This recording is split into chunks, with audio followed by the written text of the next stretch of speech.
What is going on, movie meals? Hey, we always come back. We were busy doing important things. So podcasts were it's been 2 weeks, hasn't it? 2 weeks since a pod? Yeah, I was traveling. Had a That's weekend trip. right. And I was lazy Yep. because I'm getting ready to travel. There's probably not going to be many episodes. It's going to be scattered in June, but I'm going to be bored, so I might make tons of shorts. So look out for that. All right. But this is our chance to catch up on movies. On movies that we've been seeing. We've been saying this to each other, like we're a movie behind, it feels like. With like movies coming out. It's felt like that the past few weeks. And I think it's just going to get worse because everything's coming out. You got a leg up though, because you've seen the next big movie that's about to drop. So you've got a leg up with How to Train Your Dragon. We've talked about that here. That's giving me a window of opportunity, so that way I can see like Materialist or Tahitian Scheme, maybe Bring Her Back, which I know you've seen. So I'm hoping that window, since I don't have to rewatch How to Train Your Dragon, I'll just get in these very interesting movies I want to check out. Yeah. Anyway, that's the calendar. The movie meal calendar. It's true. Hey, thank you to Movie Meal patrons, Kimberly, Karen. Go get some merch, all that good stuff. Let's just kind of talk about what we've been watching. Well, Kyle finally saw Mission Impossible 8. Yep. IMAX. Movie behind. Talk about 3 weeks back here, pal. No, it's for sure. If it weren't for that trip, I would have seen it by now. But I was able to check it out this past weekend, and I dug most of it. That first hour, though. That first hour is tough. It's a little love letter. It's a little love lettery. It's about a mixture of like half of what they included I liked, and the other half I didn't really need. Plus, we're also like in the era of like nostalgia-driven fanfare, remember the good old days type of things when it comes to blockbuster movies. So I was a bit disappointed that was Mission Impossible including themselves into that category. Wait, but again, say that again. What category are they in? In this nostalgia-driven, remember the good old days of like, remember the movies before, the classics that we had to lead up to this moment, and it falls into that territory. Yeah, they've been there for 4 movies. You think so? Yeah. How so? I mean, they bring back the wife like 2 movies ago. That works for the plot, though. I don't know. Like, come on. What are you arguing here? What are you arguing here, Kyle? You could just say that's for the plot of this one. Well, yes, and there's like them. I don't know if we need to get into spoiler territory with this, so I will try to hold back. But yes, part of it is for the plot, and then the other part of it is a bit ham-fisted, in my opinion. But maybe it's just because of the current events. I think they do get a little bit more in this one. It's a little bit more. Let's really dive in for sure. Yeah, but editing in that first hour, like you said, Al, it's bad. It's pretty bad. I was shocked. I was shocked by how fast we were moving, and yet how much of a standstill we were at throughout that first hour. And it was so odd because I know McQuarrie, he is obviously terrific at directing action and blocking, and he knows like how to frame a shot very well. But for some reason, when it comes to board meetings and one-on-one conversations, he loves his Dutch angles zoomed up right close to their face, and it just was way too much for that first hour. Like, that dude has to find a way to set up drama, like conversationally, much better compared to what I was seeing. And and I don't want to be too negative, but it really is like that first hour that's like the hardest part to get through. So I'll just add it on with this. I was once again disappointed by that first hour because, like I said, for how fast we were going, for how much was going on, and they were moving the plot, it still felt like we were at too much of a standstill, like narratively. But those next 2 hours, I think, are paced much better. I think they flow a lot more swiftly. I think it definitely is the strongest part of the movie because it's following suit of the previous movies under McQuarrie, where he understands how to mash the story and the action and just have it speak for itself, essentially, and keep the story interesting. And the two big action sequences are awesome. Like they submarines and planes, baby, love it. Yep, it's really good stuff. Like I was holding my breath throughout that. Have you seen the clip of him that's surfaced of him like actually doing it as they're recording, like the behind the scenes? Oh, you should find it. It's been floating around the interwebs because it's crazy. Some of the stuff, like he's like yelling at them. He's like, I don't know, stop! You're gonna like it's nuts, and it looks so good because he's doing it. It's him. He's doing it. He's a crazy man, but God bless him for keeping me entertained. And I would say that the cast is also entertaining. I think they play into their roles, and they play into like the strengths of the script very well. I was disappointed by that'll get into spoiler territory, so I'll leave it at that. Villain wise, I was disappointed by the villain. The acting, I forget the actor's name, but he was doing a fine job, but I think his connection, sorry? He's a little cartoony, yeah. Towards the tail end, but I was kind of entertained by that aspect, especially with like the climax on the planes. I kind of enjoyed. That's cartoony in both part 1 and 2, I think. That's fair. The real villain's AI. Come on. Yeah, which was kind of funny. Like like the AI is very much more in the background of this movie compared to the first one, in my opinion. Oh, really? I don't think so.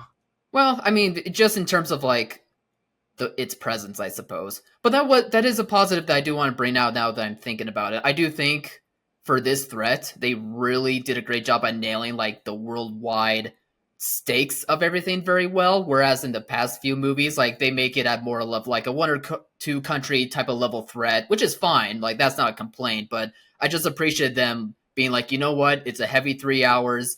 This is like the end all be all of like Mission Impossible missions. Like let's really balloon this up and make this go off with like a huge bang. So I was just appreciative of them sticking the landing on making like the scope of this movie feel massive, given like possibly this being the final entry of this franchise.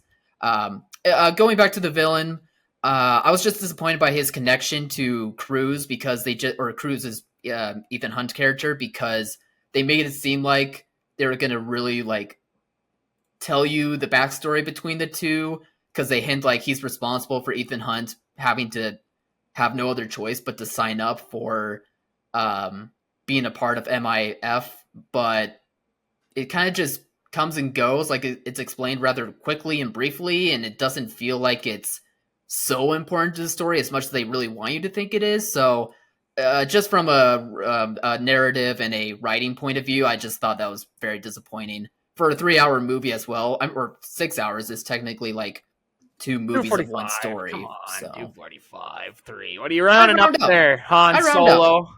He rounded down. Not if you round down, buddy. So anyway, I guess I'll just wrap up with my thoughts on that. I don't know if it's necessarily like the strongest entry when it comes to these movies, but it still is entertaining once you get past that unfortunate first hour where it just feels like they're nervous that people aren't following the story very well, and it just is way too much of an intro. So yeah, those are my thoughts. Yeah, I've had people in my life the last few like a week off and on be like, Weaver, you like movies? Have you seen Mission Impossible? And I was like, yeah, I've seen it. And they were like, how'd you like it? I was like, yeah, it's a blast. It's long, 2.5 or 2:45. And they were like, oh wow. And they were like, why is it so long? And I was like, well, first hour is a love letter to Mission Impossible movies. And they're like, oh really? Yeah. And they're all like, no, I'm still gonna see it. Yeah, I don't know. I don't think Mission Impossible in these movies really warranted such a heavy runtime. Yeah, so I don't think that really works. Yeah. Yeah. All right, moving on. I guess movies I've seen, huh? You start with one. What have I watched? Saw Lilo and Stitch. That was on the docket to talk about. I liked Lilo and Stitch. I think multiple things can be true at the same time. Yeah, they should probably stop doing remakes of animated projects just kind of across the board for all studios. But if they're not, Did they make a good product? I thought they did. I had a lot of fun. They made some changes to the story that I liked. I thought it was cool. I think that's what they should do. I don't think they should do, shot for shot remakes or anything, or pretty much the same. That's why I liked Mulan. That's why I've liked Lilo and Stitch, but I also like Beauty and the Beast, which is very similar. I mean, those I think were good. Cinderella, same. But Lilo and Stitch, yeah, I thought it was really good. The young actress who played Lilo was fantastic. The actors all around I thought were pretty good. Zach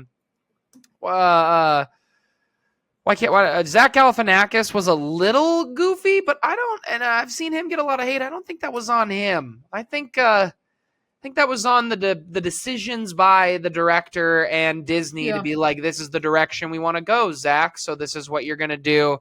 But I had fun. Stitch. I didn't realize, I was just seeing so many creators talk about it. Stitch is a $1 billion property in itself. And I buy that. It made like 230 or something $million on its initial release. And that's it. Like, I'm talking just the original animated. Yeah. Stitch 2, Stitch is a glitch. Kyle's been having a glitch since 2020. I'm still glitching, baby. Feels good. Not something to brag about. Just kidding. And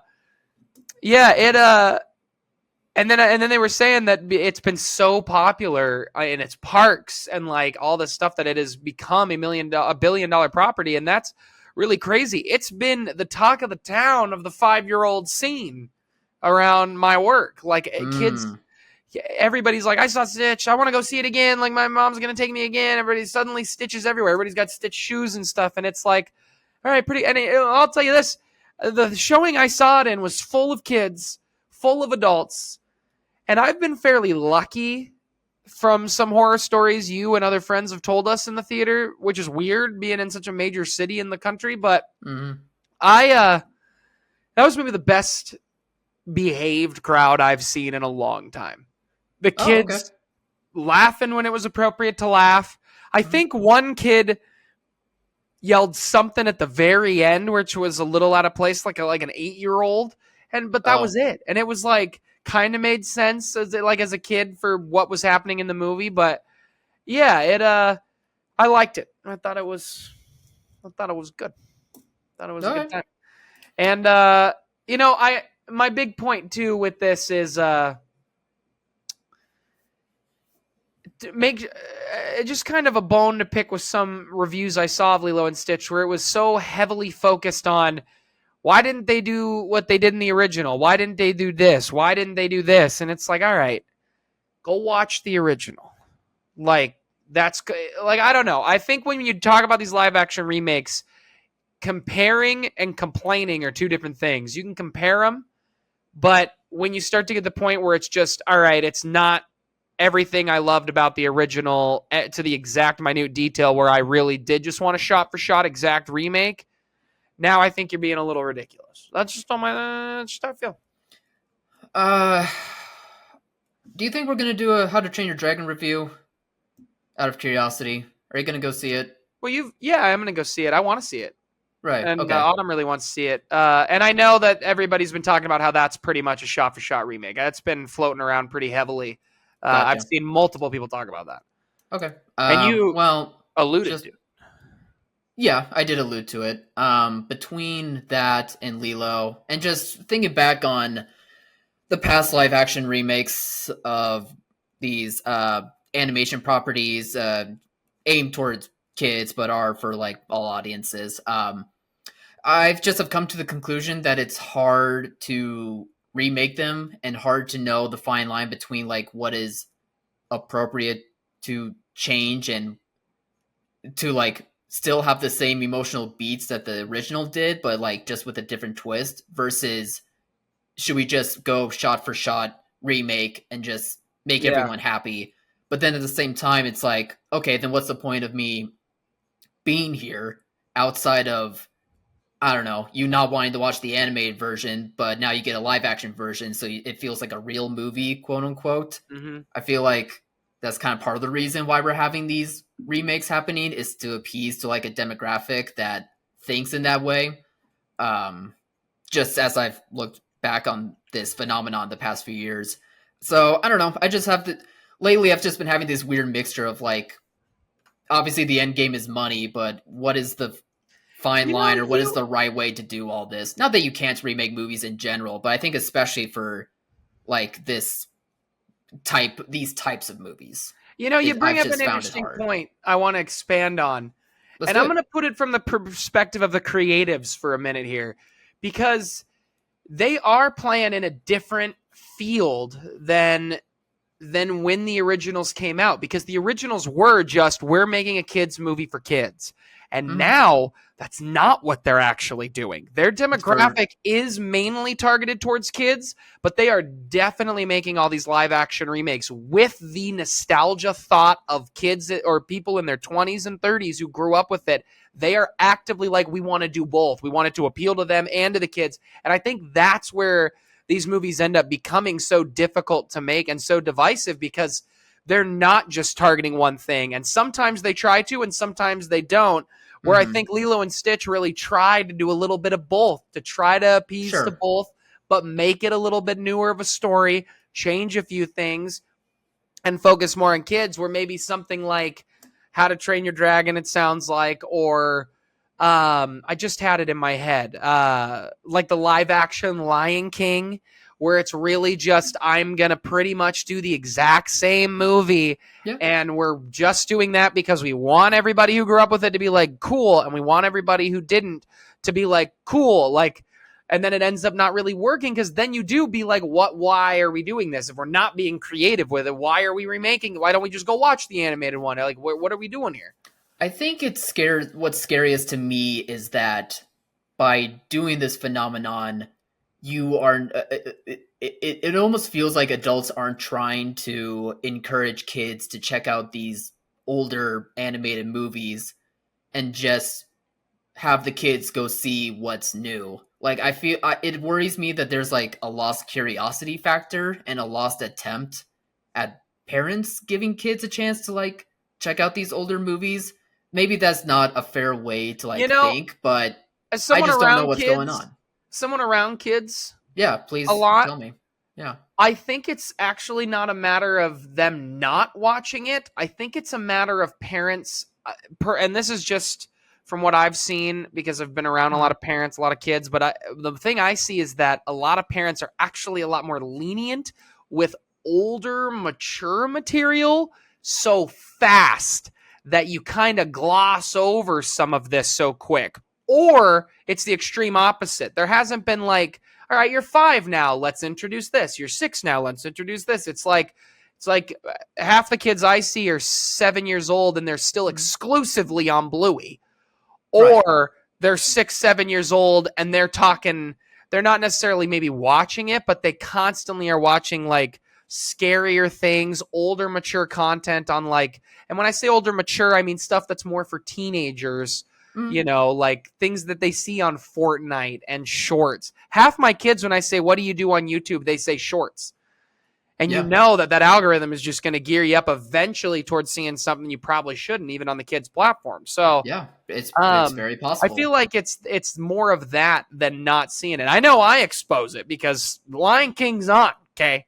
Cars, it's on. And I always know which kids do have the parents that are more exclusively like, you're going to keep watching Bluey as long as possible compared to introducing them to other material. Depending on what happens, like kids who get scared a little easier in what we're watching.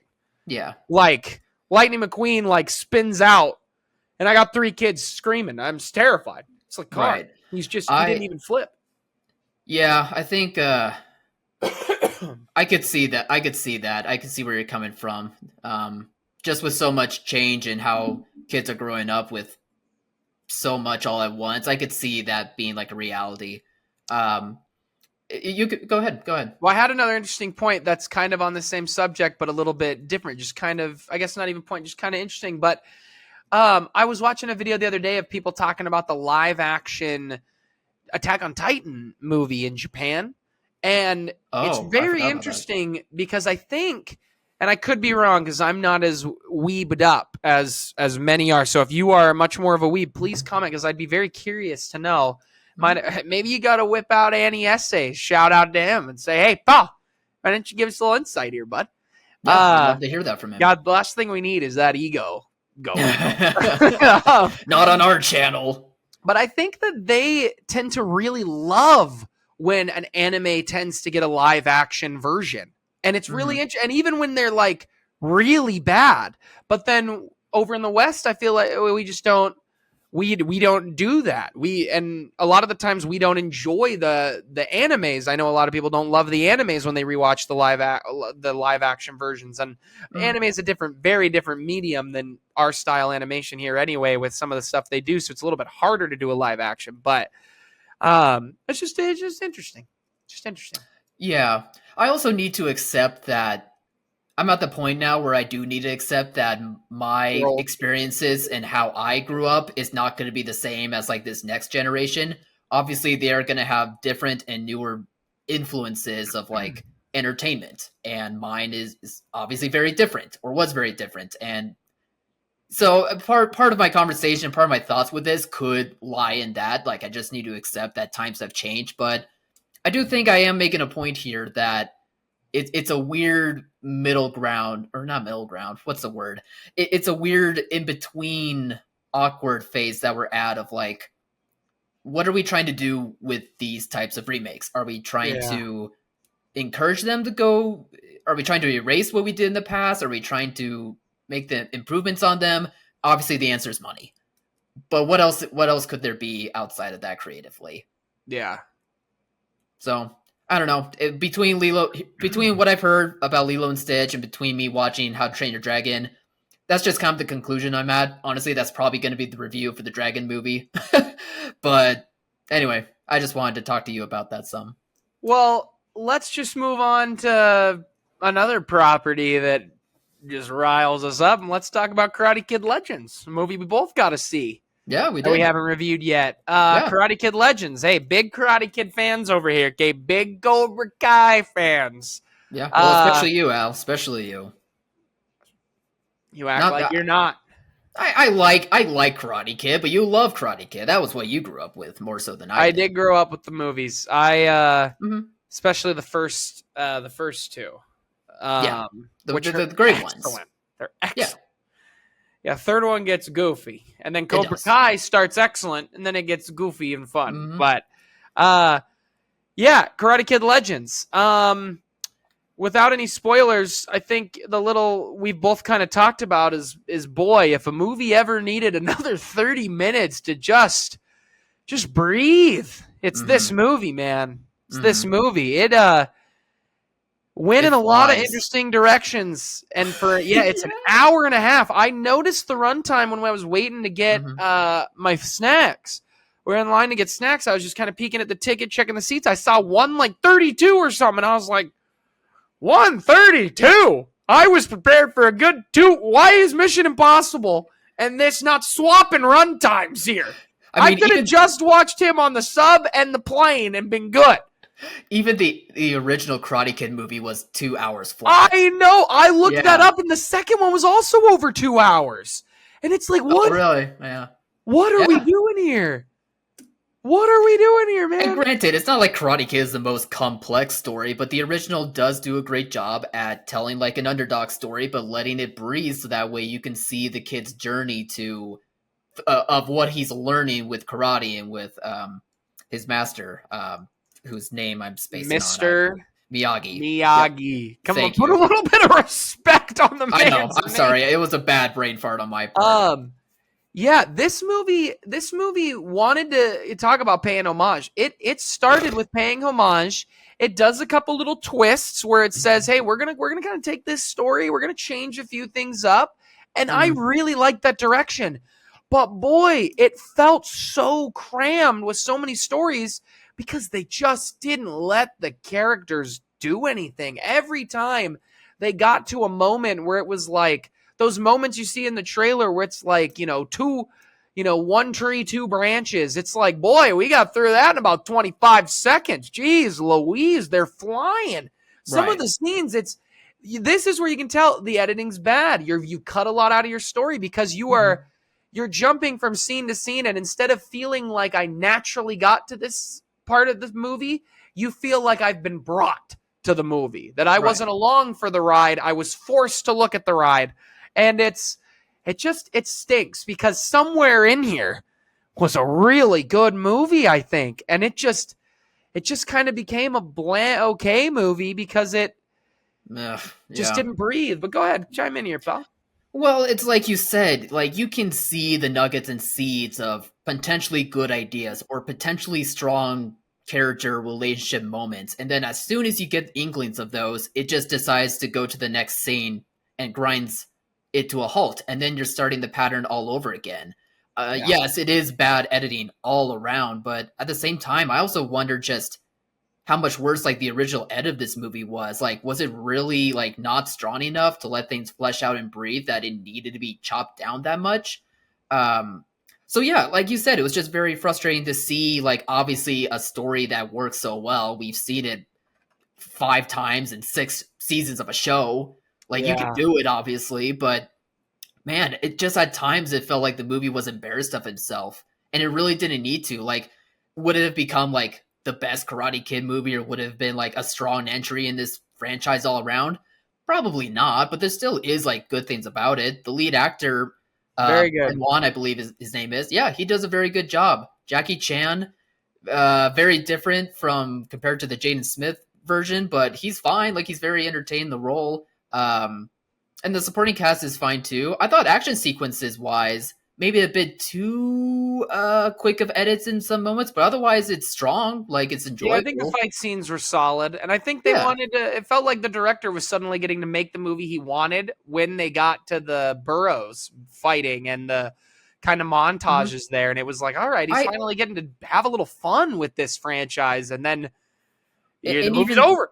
And even like the setting of it being in New York, I thought it was actually filmed pretty strongly. Like it felt like you were on the street level of like these different parts of New York, and you were feeling like what it was like living there, you know? But just the story itself just wasn't strong, but like a bit of the cinematography and a bit of like letting the settings itself like speak for themselves if it's its own character, I thought was good. Like there was stuff there to it that I appreciated, but all in all, it just felt like a movie that was embarrassed of its existence. It just felt bland, not very strong story wise. But again, maybe that's editing. But I don't know. It was very odd watching this movie. Yeah, and here's the thing that wigs me out the most, and I noticed it when the movie ended, when the credits were rolling, and I saw executive producer Ralph Macchio. And then I sit back and I start thinking about how we've been watching Cobra Kai since like 2013, 14 or whatever, 15 when it started coming out. And over the years, it was interview after interview with Ralph Macchio. Why suddenly are you back? And constantly in interviews. I mean, for years, I've seen him in interviews talk about scripts have come my way, and I've always said no because it felt like they weren't getting what this story needed. And then he finally was like, and then they came to me with Cobra Kai, and I was like, okay, these guys really get it. And then the show is very good. It does get a little hokey at times, and maybe a little CW, but still, at the end of the day, ends up being a fairly good show, like a good show. And the fact that he is an executive producer and he signed off on everything that this movie did shocked me. I was like, Ralph, you've been spending, you refused to do it for decades. You finally do Cobra Kai. It's a loved show. It bounces from networks or from YouTube to Netflix. Netflix backs you. You're getting the views. You're like, let's do a movie. Sony says, come on, let's do a movie. You actively say, no. We're not going to bring the guys who are making Karate Kid popular again on. We're not going to bring them and involve them at all. Let's get a whole new team. I'm going to do it. And this is what you bring out? Come on, man. Like, what are we doing here? I wonder if maybe the script was good and then it just got in the way. I don't know. But I wonder if it's executive producer money. I do wonder if money played a role in him agreeing to it and he got producing credit and it just was a bigger paycheck and he agreed to it. Yeah, Like, maybe. I don't like saying that, but it's very possible. It's possible. Unfortunately, yeah. But I don't know. I feel like I saw him in a couple interviews. I think he had more power and say in this movie, but it also could have been Sony. Sony could have came in and said that we don't like the way this movie is at 225. We're going to cut it down to 130, and maybe that's what they chose to do. But it's wild that you just cut it down so short instead of like a usual 2-hour cut. I don't know what went on behind the scenes. I think just a very odd all around of this movie. So yeah, I was very disappointed by it. I also wanted to bring it up. No, you bring it up. I wanted to discuss about this movie being rated PG-13 because I don't care about. Kyle's just being a wacko. I just think for it being rated PG-13, it was a very tame movie that easily could have been PG rated. I think it just speaks volumes of how frustrating the film rating system is. Granted, it's not like you have to abide by the film rating system for whoever you are as an audience member, but I just think that it's odd that we have gone so far away from like the G rating to Despicable Me movies being rated PG to like the most tamest of action movies such as this being rated PG-13. Well, I just think whoever is in charge of like the film rating system really needs to like get a reality check, because this is just weird to me. I just don't understand like the logic behind some of these choices. And Karate Kid is like a very good example of this. I don't understand how this is PG-13. I think it's weird. I think it's weird what's going on with the film rating system, but maybe that's just me. I don't know. Yeah, no, that is just you. That's there's kids fighting in the streets, punching the crap out of each other. That's going to be a 13 and up kind of move there, pal. Was it really that hardcore? It really didn't seem like it was. I don't think hardcore is the point. They're fighting. Okay, but like, would you call Marvel hardcore fighting? Maybe more than this. I don't know. I just was watching this movie and I was like, I don't see anything where like a 10, 11, 12-year-old couldn't have watched this movie.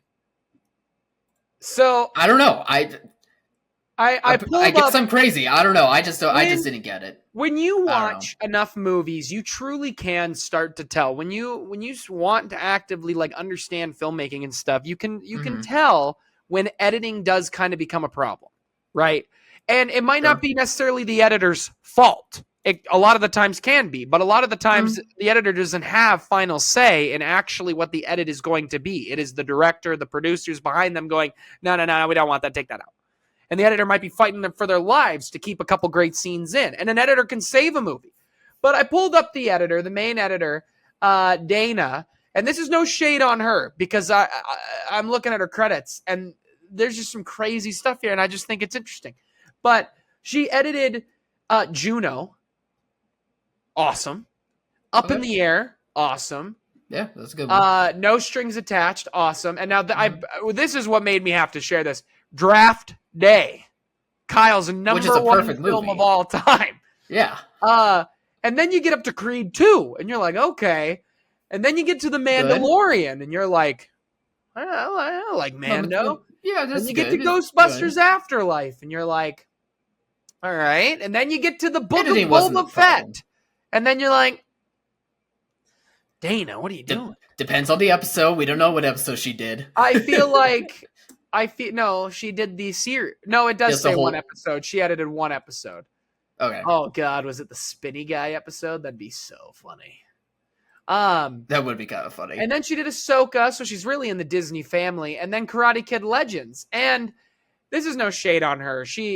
Up in the Air is a great movie. Juno's a great movie. Ahsoka, I think, was very good. Creed 2 is awesome. Draft Day. It's like writing credentials. Like anyone can have a bad day at the office. Like it's hard to like find 100%. A track record that's 100%. At least I think so. Like I think directors, you can find better track records or worse track records compared to editing or writing. Like, Every great has something that's a little bit funky. Even some of the greats. You're right. But needed needed maybe a smidge more time in the old edit. I would like if they came out and said the Blu-rays got a 2.5 hour director cut. I'm probably buying the Blu-ray because I just want to see what that Karate Kid movie is. Okay, maybe I'll rent it. Support physical media, you shill. I don't. Not for that one. Shill. All right, let's let me check the old docket here. I always got to pull it up. Let's see what else has Kyle watched these days. I saw the Dangerous Animals. I skimmed over it. Yeah, Dangerous Animals. That's that Jai Courtney movie, huh? Yeah, he plays a serial killer, kidnaps women, and then he entraps them on his boat in the middle of the ocean, and then he feeds them to sharks for his own viewing pleasure because he records them. So it's like one half like serious like escape thriller, serial killer type of movie, and then the other half of it is Jai Courtney hamming it up. And you wouldn't think those two things like would mesh together very well, but I weirdly bought into it. I kind of like that for how threatening he was as a character. He still had like a bit of a heightenedness to him that like made it entertaining. Definitely not the strongest movie, I would say, but it just became a pleasure, a very pleasant surprise. Jai Courtney was strong in this movie. I thought direction-wise, it was pretty good too. It had like some good tense moments.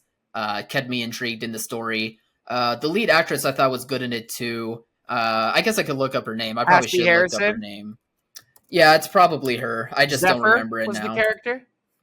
Yeah, that's it.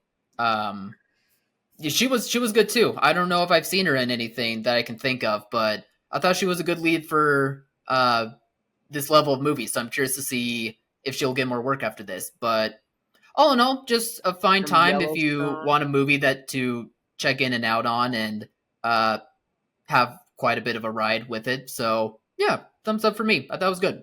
Nice.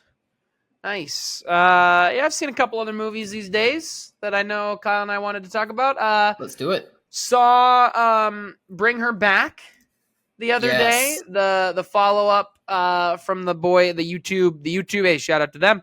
Boyos from Talk to Me. I think Talk to Me is one of the best horror movies of the last 10 years. It's that good. It is unique. Wow. It is different. It is awesome. They do such a great job in Talk to Me of making you suddenly get comfortable with the scares. So when it gets disturbing, it really hits. Enough about Talk to Me, but Bring Her Back. So that's hard to follow up. I mean, that's my point. It's hard to follow that up. So I left thinking, Bring Her Back is not as good as Talk to Me, but I have thought about Bring Her Back a lot. I really dug it. It's my type of horror. It's really body horror. Intimate horror is what I described it to Kyle as, and I think that's the best way to describe it. To me, intimate horror is when we're getting real close up and personal with some really squirmy scenes that just make you do want to eat. And I was doing it in the. Okay, I was like that. God. And it was me on a Friday afternoon. Had Friday off. It was me. A girl who was probably in the same situation as me, where her boyfriend not into horror movies. My girl's not into horror movies, so we're in the theater by ourselves. And it was just like two best friends. We're about 2 rows in front of me. There's the 4 of us. You could hear every few minutes that leather, people squirming. All right, because it was intimate. And Sally Hawkins, it was awesome seeing her kind of go full freak here. Honestly, I left and I was like, I want to see Shape of Water again because I really want to dive into Sally Hawkins. You want to talk about freak? You want to know? You know what I mean? Hey, good for her though. But what really sold me about this movie is they really like dealing with grief, and it's kind of been the undertone of Talk to Me as well as Bring Her Back, and I really like that. These guys, for being just a couple of YouTubers, have really gone into filmmaking with the best idea you can have. I want to tell a story about something simple, grief. How do I craft that story? And then let's get creative from there. Instead of, I want, something a little more bland. And I ended up really, really digging it. And honestly, right now, if you're putting up the next handful of movies, I'd put their movie at number 2 most anticipated horror movie behind a Jordan Peele movie. Like, that's where I'm at when it comes to horror right now. Like, for a while, it was Jason Blum and Blumhouse, but they haven't been hitting as hard. Nah. Are they doing the Megan 2 movie? Oh, yeah. I've never hated a trailer more. I truly watched. I remember watching the Megan trailer, the first one, and being like, "This is a bad trailer." And now, that trailer looks like Batman v Superman. Banger trailer. Are you kidding me? What a comparison. Just because we've been talking about how good that trailer. Snyder boys, whatever you want to say about the movie, we're not talking the movie. We're talking the trailer only. But the Batman v Superman trailer was incredible. They slapped. Incredible. You kidding me? Yeah. Buildings are flying down. Batman, where's he going? Into the storm, baby. The Comic-Con trailer, man. I watched it a few days ago. It slaps. So good. I'm going to watch it here in a minute. Might pull it up on the old 80-inch TV. That's perfect. Perfect use of that. Yeah, I really liked Bring Her Back. If you're into horror, you should run and see it. I also saw Ballerina yesterday. I might see it tomorrow. Tell me about it. Nice. I had a blast. Story-wise, trying to kind of thread a new spin-off, new character. I mean, the takeaway most people are going to have is they're making John Wick a girl. That's what most people are going to leave feeling like. Oh, we're just making John Wick a girl. That's the point, is to get another John Wick to continue without John Wick. Okay. And, which apparently they don't care about, since John Wick 5 or whatever is apparently in development. Yeah. But I had a blast. If I'm ranking this with all the John Wicks, I probably put it last. I still had a blast. I thought because we know John Wick's in it, I thought the way they threaded him in was fine. Thought it worked really good. I thought Ana de Armas was awesome. I thought she was a great choice to do this. Her physicality was awesome, and they stuck to what has made the John Wick movies so good, which was how do we get a little creative with some of these fights. And there is a fight that I was like, I love everything I'm seeing right now. I had one big complaint, and it's not a spoiler, but one of the things that makes John Wick so good is by the time you feel it with him, you're like, John, boy, you're tired. Mm-hmm. Like, you can tell he's exhausted. I don't think they hit that mark as well with her, where there were times it felt like she could just kind of keep going very easily. Up until about the big final fight, I was like, okay, maybe we're starting to do it a little bit here. But that was my only true real complaint. I had a blast with the movie. If you like John Wick, I don't know why you wouldn't like it. It's a great time, and Anna's awesome. She's awesome. Okay, so, I have 2 questions for you. Does it say when like this movie takes place, like in what part of these John Wick movies? They don't say it, but it's been announced. I know it. Oh, I guess is it a spoiler or not?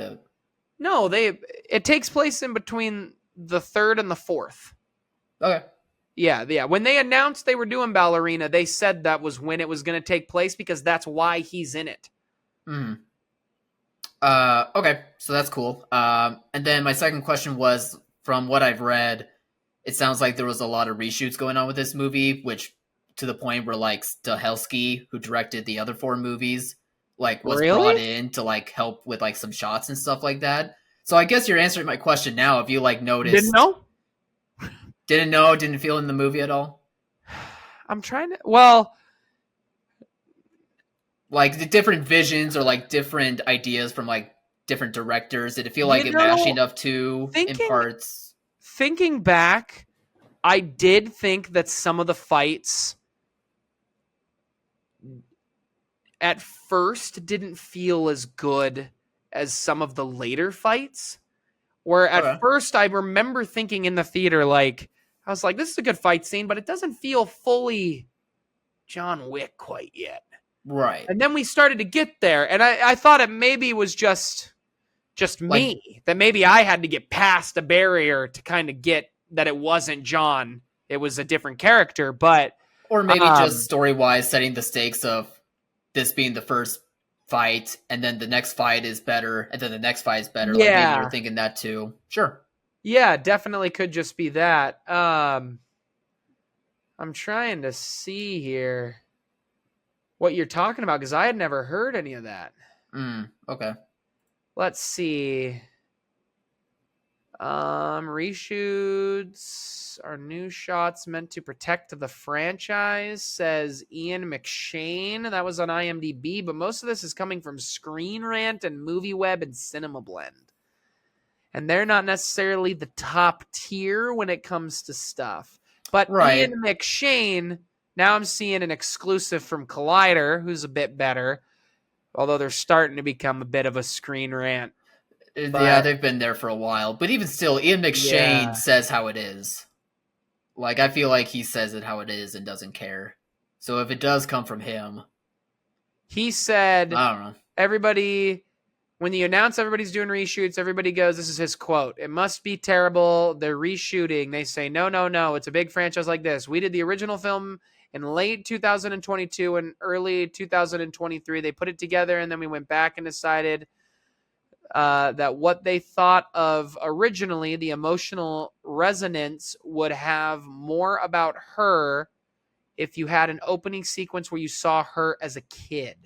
So that's when they did that, which actually helps the film enormously because it references that she was a child of the Ruska Roma like John was. So there's a reference to that. Okay, so it sounds like most of the reshoots were the beginning of the movie. Okay. So yeah, you definitely don't feel it. Yeah,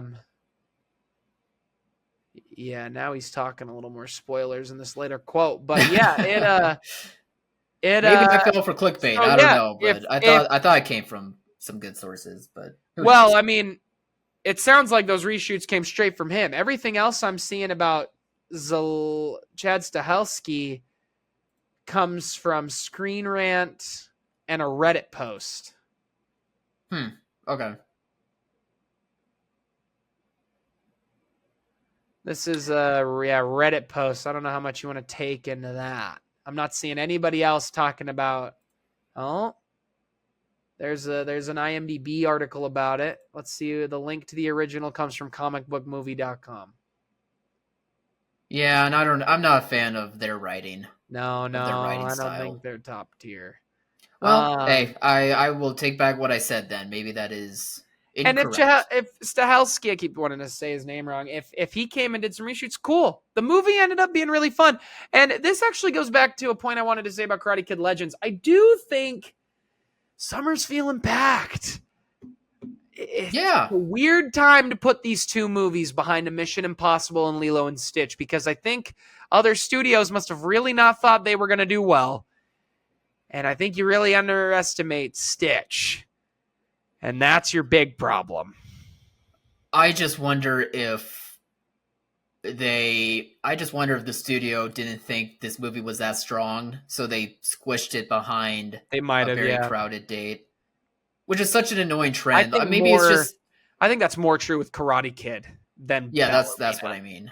Okay, that's what I mean. Yeah. I think for sure that's probably, they were like, all right, our product's not that good, but let's put it at the beginning of summer when kids are free and might want to go see a boring, not a boring movie, but just go see something.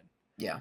So maybe it's just because I know way too much about like a release schedule and see too many movies, but sometimes it feels like studios are excited to greenlight stuff, and then when it actually comes time for the movie to be released, they're almost embarrassed to release it, whether it's good or not.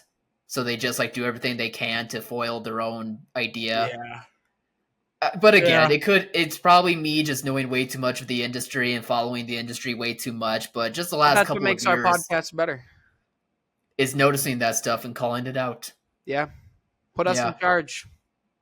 Literally, we'd fix everything. Speaking of calling stuff out, you're telling me it took like 6 or like, what was it, 85% of WB's board to tell Zaslav that his $56 million bonus for himself was a bit too much? You're telling me it took you to now to figure out that he's a dipshit who can't figure anything out? Are you kidding me? We can touch on this. Yes. Get out of town. Did you see the news today that Discovery and WB are splitting now? They're going to split officially in mid-2026. That just came out today. Yep. Why? What's the reasoning? Because it's bad, probably. I don't know. But come on, they bought the company. You bought the company, merged like 4 years ago. And then and now they regret it. It that far into the ground. Oh man, WB is going to get sold to like Disney. God, I hope not.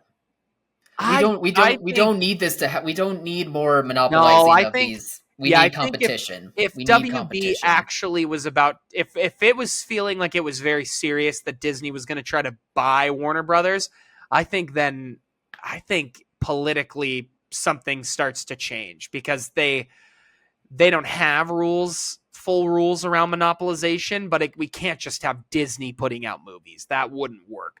Sony, they might let slide, or like a Paramount. But what's probably going to happen is if anybody's going to buy it, it'll be Amazon. Well, Paramount, I know, almost went through a resale, but I think they wound up being bought by like Skydance, the production company. That's right, yeah. So I think Paramount's fine right now, but yeah, again, it's us looking way too much into these things, but I think it's important.